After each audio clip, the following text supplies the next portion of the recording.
You know what happened. The virus arrived, schools closed, cities emptied. Thank you for joining us. And a governor, whether he wanted to or not, Lots happened since then. became the face of our state's response. Did you know what you were in for?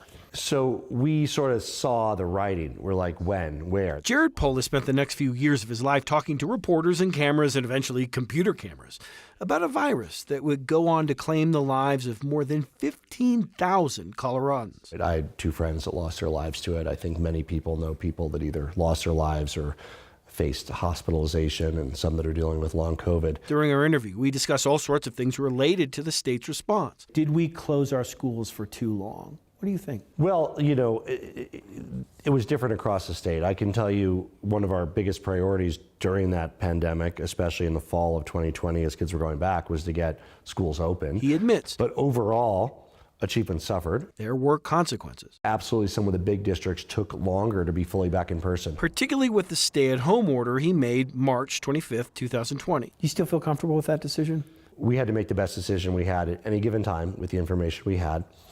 The key guard post for us is we don't want to overwhelm our hospitals, meaning they turn people away, not just with COVID. We narrowly avoided overwhelming our hospitals. I also asked him about vaccine mandates. Once we learned that the vaccine wasn't really great at stopping transmission, should the mandates have ended? So, you know my position on vaccine mandates in general. I'm not supportive of them. I get vaccinated. I totally try to say people should get vaccinated. Measles, we're talking about that now. Please, you know, if you aren't vaccinated, get vaccinated. But I don't think it should be the force of government saying you have to be. As for the next one, is this country prepared for the next pandemic? I don't think we're a lot better prepared than we were for the last one. So you might recall we ran out literally of masks, gowns in hospitals. Hospitals didn't know what to do. They were swarmed with patients. We need better visibility into supply chain disruptions, which would occur during a pandemic. You know, again, we don't know what the next one will be. I hope it's not on my watch, but you know, I don't think it's a question of if. It's really a question of when and where and what. You know, talking about this brings back so many different memories. Doesn't it?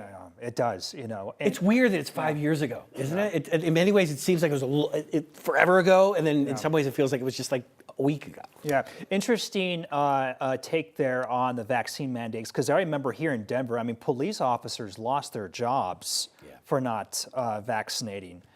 It was interesting. I tried to press him on that, and I asked him, like, well, what about people in medical facilities? They lost their jobs. They were told they needed to vaccinate, or they left. A lot of people left. A lot of people were forced out of their jobs. He was very specific about that, saying, look, if you work in a hospital, your obligation is to the patients around you. It's a little more squishy when we're talking about law enforcement officers, people who work in jails, that type of thing.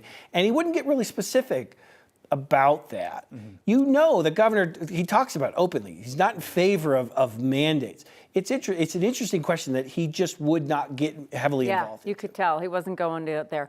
Overall, I guess some people gave him pretty high marks for being pretty forthcoming. He had a lot of press conferences during COVID, I remember that, and shared just the information he needed to know. I mean, we judged it by all these governors around the country. Everybody had a different approach. It's interesting. I think the philosophy from the governor was fairly simple. And it was sort of the attitude I had at the beginning when we were talking about distributing all the data when it comes to COVID, was the idea that arm people with the best information that is available at the time, and then let them make their own personal decisions for themselves and their families.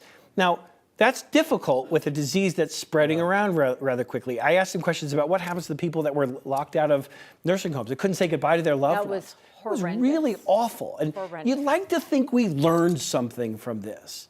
I think the governor has, I think other people have, but I think as a whole, we got a long way to go. There was so much unknown at the very beginning. I mean, like he touched upon that. I mean, we had little information on what was happening, and they did the best. I think a lot of people will say the government did the best it could with the information it had. There were hospitals in Colorado that were getting quickly overwhelmed. Not the entire hospital, but sections of those hospitals that were being overwhelmed by very sick patients, and they did not know what to do with them. Yeah. That was a problem that can't be erased through history. As that old saying goes, hindsight's always 20/20.